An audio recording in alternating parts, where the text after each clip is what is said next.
Assalamualaikum warahmatullahi wabarakatuh. Ahmadu hamdan wa ashkuru syukran lillah. Usalli salatan wa usallimu tasliman ala rasulillah. Qala Allah ta'ala fil Qur'anil Karim, subhanaka la ilma lana illa ma 'allamtana innaka antal alimul hakim. Rabbi shrah li sadri wa yassir li amri wahlul 'uqdatam min lisani yafqahu qawli, amma ba'du. Para pemirsa sekalian yang budiman dan yang kami hormati, kembali bertemu kita pada pengajian kitab Wasiatul Mustafa yang diselenggarakan oleh Pondok Pesantren Riyadhus Shalihin di channel YouTube Galeri Riyadhus Shalihin. Semoga apa yang kita laksanakan ini bernilai ibadah dan mendapat ridho dari Allah Subhanahu wa taala. Amin ya rabbal alamin. Bismillahirrahmanirrahim. Lillahi ta'ala wa li syafa'ati Rasulillah wa bi karamati sultani al-Syekh Abdul Qadir al-Jalani qaddasallahu sirral aziz wa nakhusu khususan ila muallif hadzal kitab wa jami'il masyayikhina wa muassis hadzal ma'had. Salillahi lahumul Fatihah.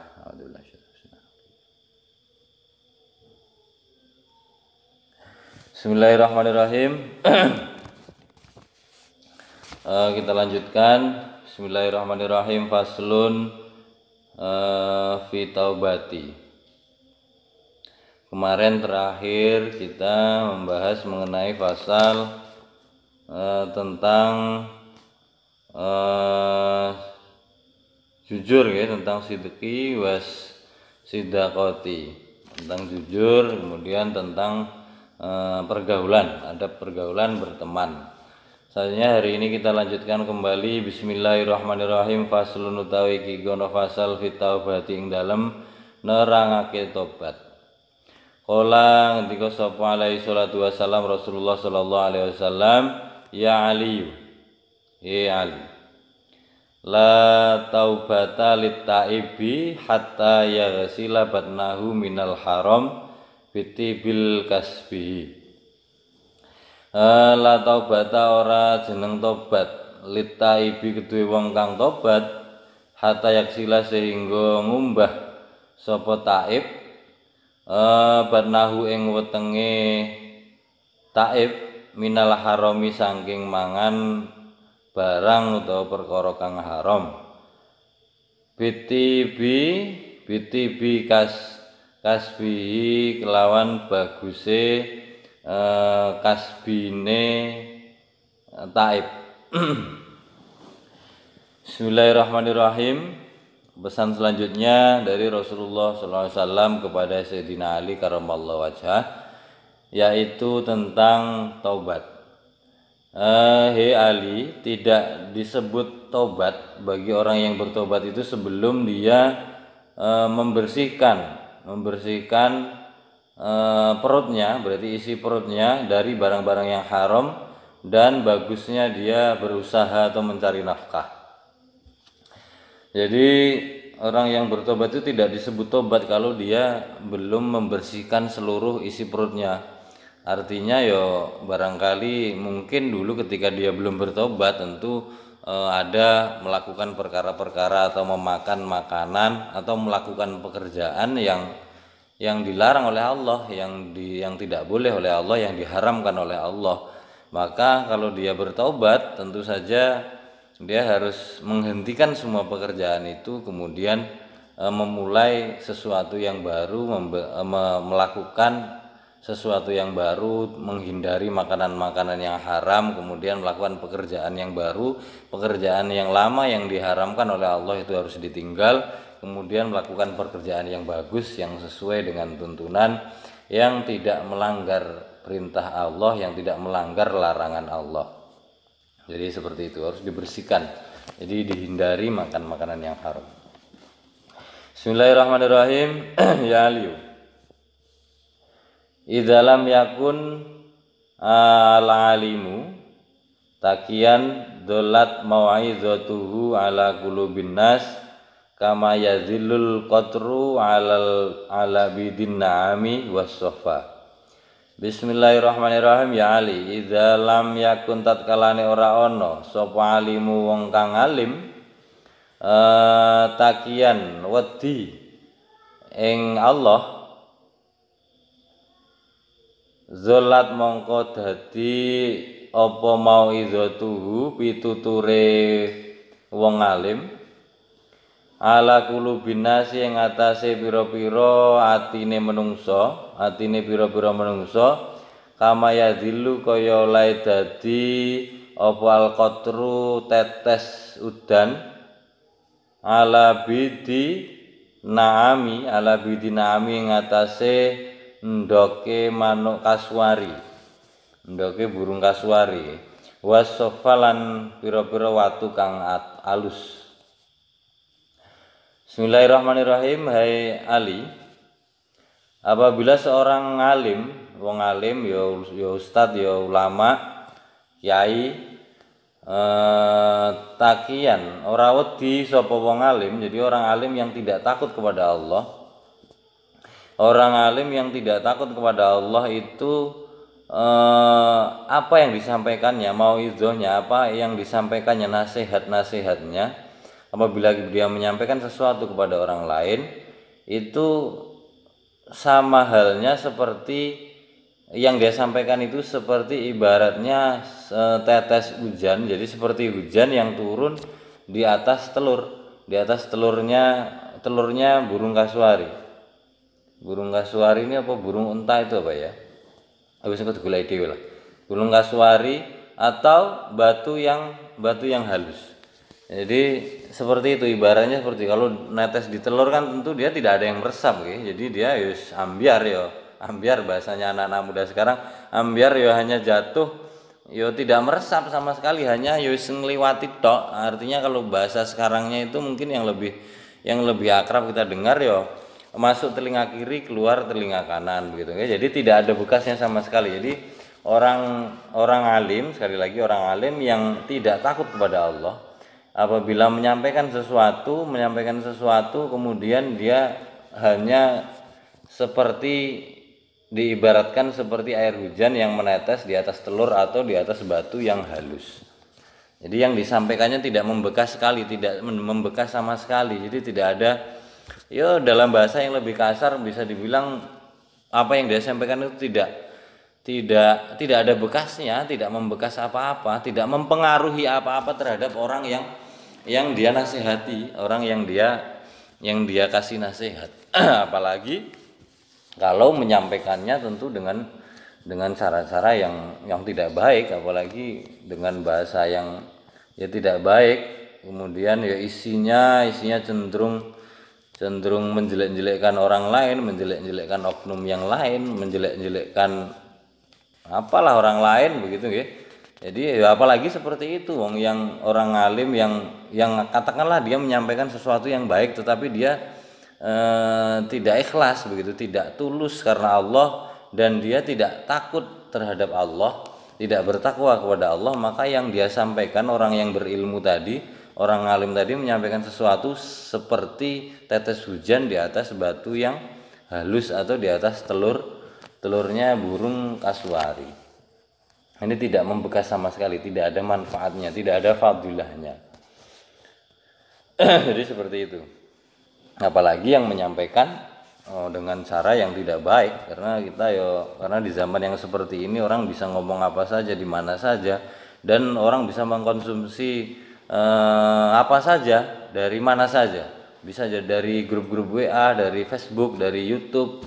Orang menyampaikan ini itu dan sebagainya, kemudian dipotong-potong, diambil yang seperti ini yang provokatif, kemudian apalagi mohon maaf dengan menggunakan kata-kata yang tidak mencerminkan seorang pendakwah, seorang dai, seorang ngalim.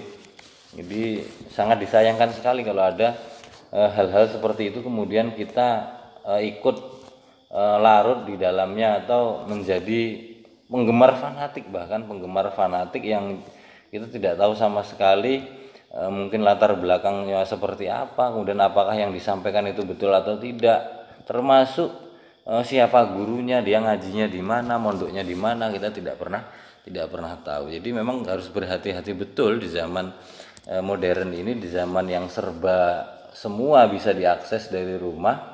kita harus betul-betul berhati-hati.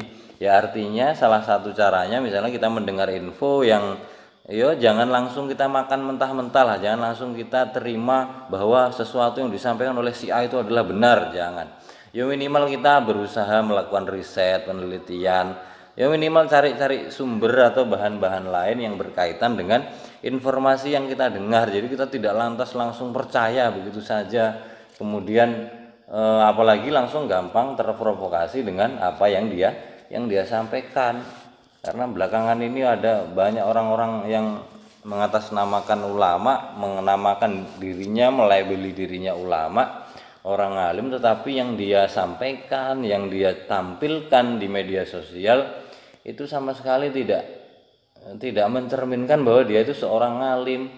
Berbicara kotor di hadapan orang banyak, melakukan provokasi, menjelek-jelekkan orang, menyampaikan atau memprovokasi orang lain dengan sesuatu yang menyebabkan orang lain membenci orang yang lain juga gitu kan. Jadi ya itu tolong dianulang berhati-hati dalam mengelola informasi yang kita dapatkan. Jadi jangan langsung kemudian wah ini benar, ini pasti ini mantap. Tidak seperti itu. Jadi hati-hati, lebih kritis lagi, harus lebih kritis, jangan gampang menerima informasi sebelum kita meyakini kebenarannya. Begitu nggih? Caranya gimana ya? Usahalah mbuh piye carane, mbuh ngaji, mbuh golek-golek sumber atau tanya sama orang yang kita anggap alim juga.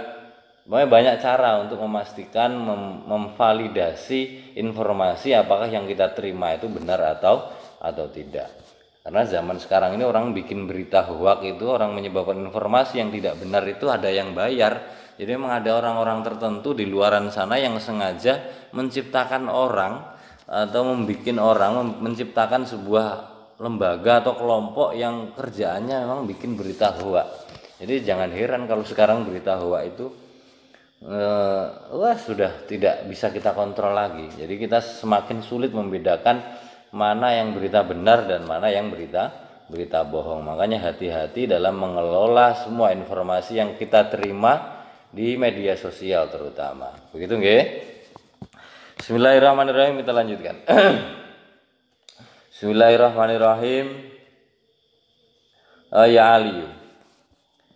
Idza maddo tatkalane wis kliwat alal mukmini yang ngatasi wong mukmin apa arbauna 40 apane sobahan isuke walam yujalis lan ora lungguhan sapa mukmin ala ulama ing pira-pira ulama kosa mongko atos apa kalbuhu atine mukmin wa jasarolan wani sapa mukminu mukmin alal kabairi ing atase pira-pira dosa gedhe lianal ilma kalau sak temening ilmu iku hayatul qalbi ngurip-nguripi ati. Jadi selanjutnya ini sudah ada juga pernah disinggung di depan ini ya. Jadi bismillahirrahmanirrahim, barang siapa yang sudah lewat 40 hari, jadi melewati 40 hari, seorang mukmin itu lewat 40 hari tanpa bertemu dengan ulama, tanpa berkumpul dengan ulama, maka qasal qalbuhu, maka hatinya akan menjadi keras. Kemudian jasar alal kabair, dia berani melakukan dosa-dosa yang besar. Li'anal ilmu, karena ilmu itu menghidupkan hati. Jadi kalau di Jawa mungkin di sini juga adalah di beberapa tempat, misalnya kayak di jamaah yang dekat di sini, misalnya jamaah Kiai Haji Muhammad Abdullah Kusman itu setiap bulan mengadakan, bahkan bukan setiap bulan setiap minggu ada pertemuan setiap Jumat, kegiatan tawajuhan khotaman. Kemudian nanti ada welasan, berarti belasan hari, jadi sebelum 20 hari itu ada welasan. Kemudian nanti setahun sekali ada kegiatan haul, jadi berkumpul dengan para guru, para alim, para badal. Termasuk kegiatan majelis taklim, karena di di setiap majelis zikir itu akan lebih afdol ketika majelis zikir ya dibarengi dengan majelis taklim. Jadi ya zikir berzikiran ya karo ngaji. Jadi memang lengkap gitu ya. Karena tempat yang dilaknati Allah itu hanya 2 tempat tersebut di dunia ini. Jadi ya kalau tidak majelis zikir ya majelis ilmu. Jadi ada kegiatan belajar dan pembelajaran gitu ya. Jadi ada 2 tempat, 2 majelis itu yang tidak dilaknati oleh Allah di dunia ini. Maka kalau sampai jauh kita dari 2 tempat tersebut, maka yo gimana nasib kita begitu ya. Artinya apa? Artinya apapun profesi kita, apapun pekerjaan kita, sesibuk apapun kita, jangan sampai kita lewat, jangan sampai kita lepas dari 2 tempat tersebut. Jangan sampai lepas dari majelis taklim, tempat nuntut ilmu ya pondok pesantren, ya majelis taklim dan majelis zikir. Karena apa? Ya karena kalau seseorang itu lewat 40 hari, jadi selama 40 hari itu dia tidak pernah, sudah lewat 40 hari dia tidak pernah berkumpul dengan para alim, para ulama, tidak pernah berkumpul dengan alim, itu hatinya menjadi keras, kemudian berani melakukan pekerjaan atau dosa besar. Karena di depan kemarin sudah ada pembahasan kita bahwa tidak boleh menjauhi ulama. Jadi tidak boleh jauh dari ulama. Jadi tidak boleh memisahkan dari para ulama. Ya karena seperti itu tadi, karena akibat dari jauh dengan para ulama itu berat. Akibatnya salah satunya menjadikan hati kita keras sehingga sulit dikasih nasihat, sulit mendapat hidayah dari Allah, sulit karena memang ya tidak pernah kumpul para alim, tidak pernah mendengarkan ilmu, tidak pernah dengarkan pengajian, tidak pernah berzikir bersama-sama. Jadi ya seperti itu. Apalagi yang kedua ini berani melakukan dosa-dosa yang besar. Jadi berbahaya sekali. Jauh dari ulama itu berbahaya sekali. Makanya para guru-guru kami terdahulu yang berada di Jawa khususnya itu mesti ada istilah namanya, yang paling lah setiap yang sebelum 40 hari itu biasa istilah selapanan gitu. Jadi ada istilah ya terserah, yang ini bulanan lebih bagus lah, karena bulanan itu kan hanya 30 hari. Jangan sampai 40 hari. Jadi kalau selapanan itu di Jawa itu 35 hari. Jadi sebelum 40 hari orang kumpul ngaji, zikir, istighosah dan lain sebagainya, baca kalimat thayyibah, kumpul sama ulama. Kemudian nanti kan berarti kosong lagi, dihitung dari 0 lagi. Ya salah satu upaya untuk membuat supaya hati kita tidak menjadi keras dan tidak berani mendapat petunjuk dari Allah, tentunya mendapat keberkahan dari majelis yang kita ikuti, agar apa? Agar kita tidak berani melakukan pekerjaan atau dosa-dosa yang besar. Ya jangankan dosa besar, ya dosa kecil lah. Karena dosa kecil kalau lama-lama kan jadi besar. Jadi intinya adalah jangan pernah menghilangkan lelungguan dengan para ulama, duduk berkumpul dengan para alim, para guru.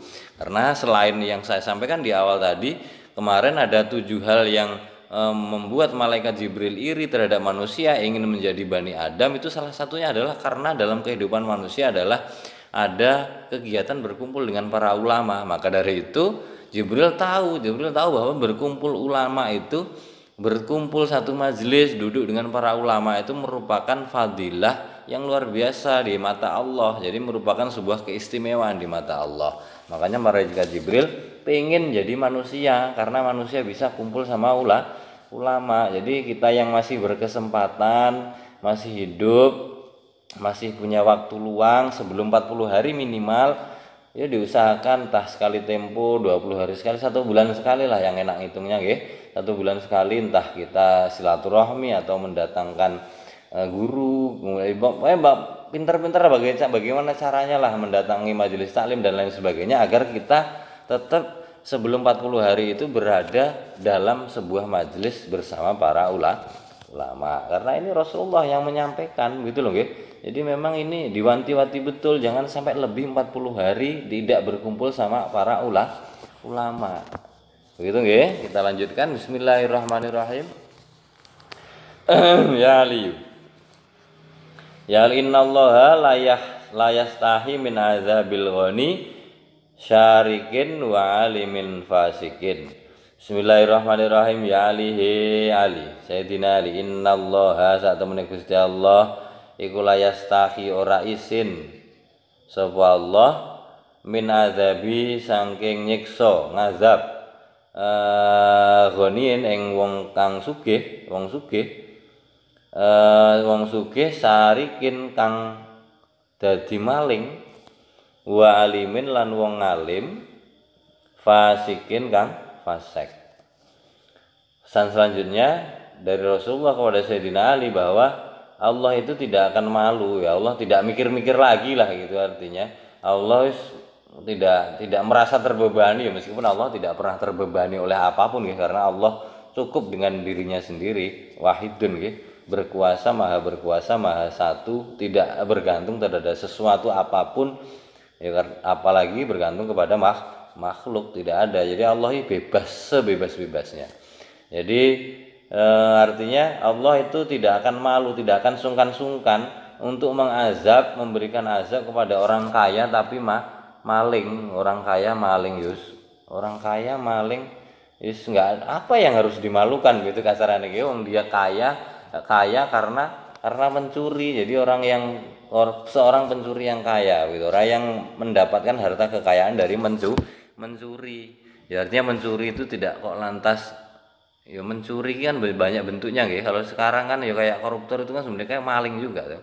Koruptor itu kan ya maling tapi ya ben rodok keren karena ada titelnya, karena koruptor itu biasanya pendidikannya tinggi, S3, S4, S5, S7, malah sekarang Samsung sudah S10 juga. Jadi karena pendidikannya tinggi maka mereka gengsi, malu disebut maling. Aslinya ya maling murokap ya, maling yang maling betul itu ya malah orang-orang pinter yang ada di atas sana itu, para pejabat-pejabat yang kerjaannya makan duit pajak, pokoknya makan duit rakyat lah, memanfaatkan atau meletakkan sesuatu yang tidak pada tempatnya. Orang-orang yang zalim yang mencuri, yang mengambil sesuatu yang bukan haknya dan itu haknya rakyat. Ya itu maling juga, koruptor itu ya maling yang maling betul lah pokoknya begitu ya.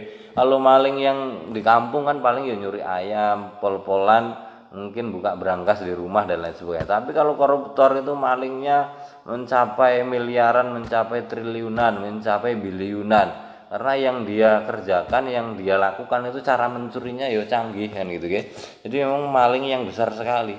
Jadi ya Allah tidak malu-malu, tidak akan segan-segan memberikan azab kepada orang yang kaya dan mendapatkan kekayaannya dari hasil mencuri. Kemudian wali min fasikin, dan orang alim yang fasik itu ya wong alim sing ora ngamalne ilmune, ngerti lek barang kuwi haram panggah dimangan, tahu sesuatu yang tahu ini perintah Allah tapi tidak dikerjakan, kemudian melanggar perintah Allah lah begitu. Artinya orang yang punya ilmu tapi ilmunya tidak diamalkan. Jadi itu berbahaya. Jadi Allah tidak akan malu menyiksa orang yang seperti itu.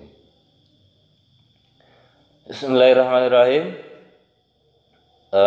Kita lanjutkan ya, masih ada beberapa pasal lagi. Kita sudah mencapai hari yang keberapa ini? Saya nggak ngitung ini. Bismillahirrahmanirrahim. Faslun utawi iki kono fasal fi hifdzil lisani ing dalem ngreksa lisan, njaga lisan. Qala alaihi salatu wasallam, qala ndika sapa Rasulullah sallallahu alaihi wasallam, la tu'airu ahadan bima fihi. La tu'iru aja nyelo-nyelo sira ahadan ing wong suci bima fihi kelawan barang fihi ing dalem fama mongko ora ana min lahmin saking daging illa wa fihi angin iku tetep ing dalem lahmin azmun balung, wala kafaratun lan ora ana kifaroh, ora ana tebusan ya, ora ana kifaroh lil ghibati keduwe ngrasani krana ngrasani hatta yastakhillahu sehingga amrih halal sapa wong ing ahad au yastaghfir lahu utawa nyuwun ngapura sapa wong ing ahad. Jadi selanjutnya bismillahirrahmanirrahim adalah bab tentang menjaga lisan. Jadi bab tentang menjaga keutamaan menjaga lisan. Jadi Rasulullah SAW berpesan, jangan kamu menjelek-jelekkan orang lain, jangan mencela orang lain. Karena apa? Ya karena tidak ada kafaroh, jadi tidak ada tembusan, tidak ada ampunan bagi orang yang menjelek-jelekkan orang lain, ngerasani wong, ngomong nih yang gibah, ngomong nih eleke wong. Jadi menjelek-jelekkan orang lain tidak ada tebusannya. Selain apa? Selain dia meminta halal atau meminta ampun kepada orang yang dijelek-jelekkannya tadi. Jadi tidak ada tebusannya. Kalau kita melakukan dosa terhadap Allah, Allah lebih gampang memberikan ampun kepada hamba karena memang Allah Maha Pengampun. Ya meskipun ada prosedur yang harus kita ikuti sebagai manusia, sebagai seorang makhluk, ya istighfar, penyesalan, kemudian tidak mengulangi pekerjaan yang telah kita lakukan, pekerjaan dosa yang telah kita lakukan dan seterusnya. Jadi ada prosedur juga, tetapi Allah lebih apa ya? Kalau kita punya dosa sama Allah itu kita lebih gampang minta ampunnya karena kita minta ampun sama Allah tok, begitu nggih. Jadi Allah, ya pokoknya Allah kita harus husnuzon, kita menganggap kita harus husnuzon dan memang Allah seperti itu. Kita menganggap Allah itu lebih gampang memberi ampun kepada makhluk kecuali dosa syirik loh nggih, kecuali dosa menyekutukan Allah loh nggih. Dosa-dosa sebesar apapun insyaallah Allah itu Maha Pemurah, Maha Penyayang, Maha Pengampun. Dengan prosedur yang harus kita ikuti tadi, bertobat dan seterusnya. Tetapi untuk dosa ghibah, dosa yang ada hubungannya dengan anak Adam, dengan manusia lain seperti ghibah misalnya atau hutang piutang dan lain sebagainya, itu harus selesai dulu urusan dengan manusianya baru minta ampun sama Allah. Jadi tidak ada tebusannya seperti ghibah ini tadi, harus minta maaf, harus minta halalnya orang yang kita ghibahi, harus minta ampun, harus minta minta maaf kepada orang yang kita ghibahi, orang yang kita ceritakan kejelek-jelekannya, baru kita minta ampun sama Allah. Jadi yang masih punya kebiasaan menghibah, menjelek-jelekan orang lain, ngomongin kejelekan orang lain, ya mulai dihentikan lah, mulai datangi orang-orang yang pernah kamu jelek-jelekkan gitu nggih, minta halalnya, minta ridhonya, kemudian ya mohon ampun sama Allah begitu. Jadi ya lebaran itu adalah salah satu upaya kita sebagai manusia untuk menyelesaikan hak-hak Adam. Jadi hubungan kita dengan manusia kalau ada perselisihan atau ada kesalahan antara manusia dengan manusia, maka salah satu caranya adalah meminta maaf atau menyampaikan segala kesalahan, melebur pada hari lebaran. Ya kalau tahun ini entah ini masih bisa lebaran seperti tahun-tahun yang lalu atau tidak begitu ya, karena semuanya serba dibatasi. Yang jelas kita jangan sampai kehilangan esensi maaf-maafannya nggih. Jadi sembuh piye carane pokoknya maaf-maafan ngoten nggih. Bismillahirrahmanirrahim ya Ali. Ma khalaqallahu fil insan. Bismillahirrahmanirrahim ya Ali. Ma khalaqa ora ndadekake sapa Allah Gusti Allah fil insani ing dalem menungsa afdalu kang luwih afdal minalisani saking lisan. Bihi sebab lisan yadkhulu jannata bisa mlebu sapa insan. Bismillahirrahmanirrahim. Bihi sebab lisan yadkhulu bisa mlebu sapa insan al jannata ing swarga. Wa yadkhulu lan sebab lisan bisa mlebu bisa nyemplung sapa insan annara ing neraka. Fasjunhu mongko menjarao sira ing lisan, mongko menjarao ngekero jogonen fasjunhu maka penjarakan lisanmu, fa innahu mongko sak temene lisan iku kalbun asu akurun kang galak. Nah, selanjutnya Rasulullah menyampaikan kepada Sayyidina Ali bahwa Sayyidina Ali, Allah itu menciptakan manusia dengan sesuatu yang utama, dengan sesuatu yang istimewa. Apa yang istimewa itu? Yang istimewa itu adalah lisan. Jadi Allah itu menciptakan manusia dengan satu anggota tubuh, satu bagian yang afdol, yang utama, begitu ya, yang utama. Kenapa disebut utama? Alasannya karena orang bisa masuk surga karena anggota tubuh tadi, dan orang bisa masuk neraka karena anggota tubuh tersebut. Apakah itu yang utama? Yang disebutkan oleh Rasulullah dalam kitab ini adalah lisan. Jadi karena lisan orang bisa masuk surga, karena lisan orang bisa masuk neraka. Maka fasjunhu, maka jagalah betul, penjara betul lisanmu. Artinya penjara itu bukan berarti terus diem, tidak. Artinya diem itu bagus, ada nanti keterangan yang menyebutkan bagaimana diam. Artinya menjaga jangan sampai apa yang keluar dari lisan kita itu merupakan sesuatu yang tidak bermanfaat, apalagi menyakiti orang lain, begitu nggih. Jadi orang bisa masuk surga sebab lisan, dan orang bisa masuk neraka juga karena lisan. Jadi itu yang perlu dijaga. Jadi dijaga. Karena apa? Karena kata Rasulullah, lisan itu seperti anjing yang galak. Anjing galak bisa dibayangkan lah bagaimana anjing galak. Anjing galak itu galak nggih. Galak bukan galak bahasa bukan galak bahasa Minang loh ya. Kalau galak bahasa Minang kan artinya ketawa nggih, tapi ini maksudnya anjing yang galak, yang beringas, yang betul-betul galak dalam bahasa Indonesia gitu nggih. Jadi lisan itu seperti itu. Kalau sekarang orang tidak perlu lisan lagi untuk menyakiti orang lain. Orang hanya butuh jempol sekarang. Hukumnya sama saja, wong itu perkataan yang sebenarnya kita ucapkan tapi tidak kita ucapkan melainkan kita tuliskan. Padha ae pokoke yang namanya menyakiti orang lain ndak oleh ngono ae lah nggih. Jadi gampangannya jangan sampai menggunakan lisan untuk sesuatu yang tidak bermanfaat, apalagi menyakiti orang lain. Jadi kita berusaha sebisa mungkin untuk menjaga lisan, hanya untuk menyampaikan sesuatu yang positif, yang tidak dilarang oleh Allah dan yang tidak menyakiti orang lain. Bismillahirrahmanirrahim. Ya Ali, la tal'an musliman.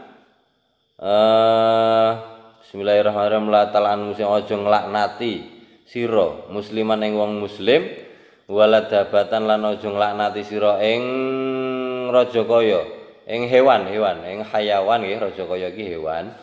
Fatarji'u mongko bali apa laknat alaika ing atase sira. Pesan yang terakhir dalam bab ini adalah jangan melaknati orang lain. Bismillahirrahmanirrahim. Jangan melaknati orang muslim. Jangan melaknati orang muslim dan hewan.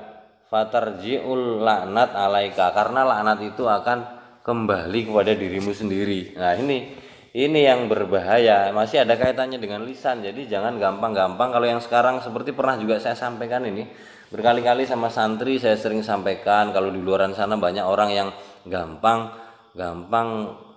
menjelek-jelekkan orang lain, gampang mengklaim, gampang ngomong orang lain itu bid'ah, sesat, kemudian memberikan laknat, kafir, jahanam, masuk neraka dan lain sebagainya lah. Saya sering sampaikan itu kepada anak-anak santri terutama. Karena apa? Karena dunia yang akan mereka hadapi di luar pesantren itu lebih keras ketimbang selama berada di pesantren. Karena tidak usah nunggu besok atau kapan-kapan, sekarang ini saja di media sosial terutama itu banyak sekali pekerjaan orang, bahkan pekerjaan, saya terlalu kasar kalau ngomong pekerjaan. Ada orang itu yang malah bahkan dia nyebut dirinya itu ulama, nyebut dirinya itu kiai, gus dan lain sebagainya lah apa namanya. Jadi dia itu ngomong seenak udilnya dewe, jadi seenak hatinya ngomong jelek kepada orang lain, ngomong kawannya itu inilah itulah, bahkan sampai tega ngomong dilaknat Allah lah, kemudian kafir lah dan sebagainya. Jadi jangan sampai jangan sampai, karena Rasulullah berpesan jangan sampai ngelaknat orang, jangan sampai apa ya, pokoknya jangan sampai ngomong orang, jangan sampai bilang orang kamu apa ya kamu masuk neraka, kamu kafir, kamu bid'ah, kamu jangan sampai seperti itu, jangan dibiasakan seperti itu. Karena apa?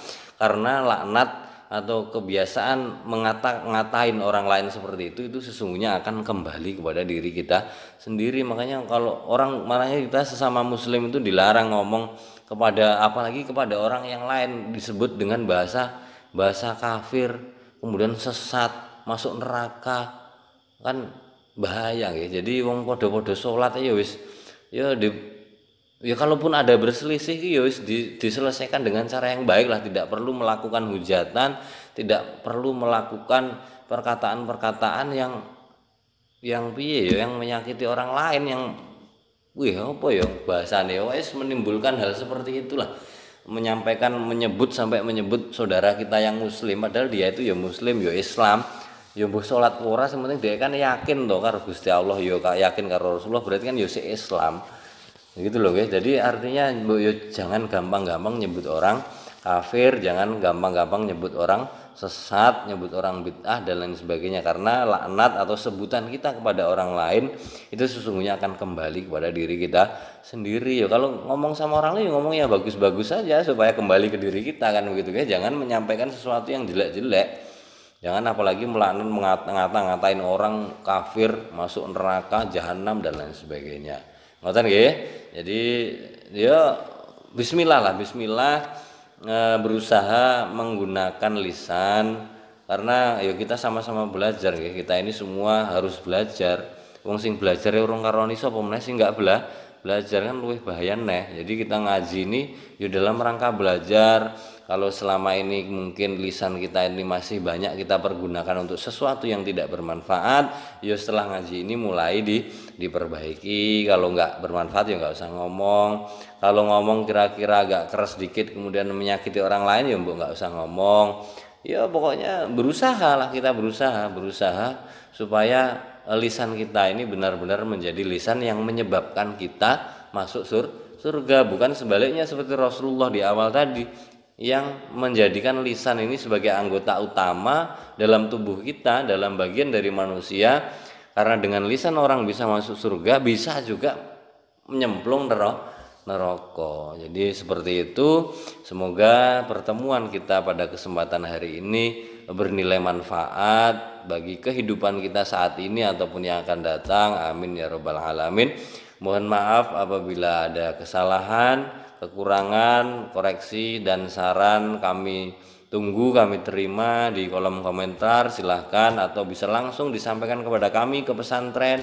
Pak, ini kemarin maknanya ada yang salah, ini kemarin keterangannya harusnya diperjelas seperti ini dan lain sebagainya. Kami dengan segala kerendahan hati akan menerima saran kritik dari para pemirsa sekalian, karena kami sampaikan juga bahwa kami di sini yo belajar, kita sama-sama belajar, mengingat-ingat pelajaran yang pernah kita pelajari dulu di pesantren, kemudian berharap keriduan dari Allah dan keberkahan dari kitab ataupun dari pengarang kitab yang menulis kitab Wasiatul Mustafa, karena ini pesan-pesan dari Rasulullah untuk Sayyidina Ali, dan kami yakin bahwa dengan membaca kitab ini saja, mempelajari kitab mutolaah kitab ini, insya Allah keberkahannya pasti kita dapatkan. Apalagi kita kerjakan pekerjaan ini di bulan Ramadan yang mulia ini, tentu Allah akan memberikan gambaran yang memberikan ganjaran yang setimpal, yang luar biasa tentu, karena kita mengisi bulan Ramadan ini dengan perbuatan yang baik, insya Allah dengan menuntut ilmu.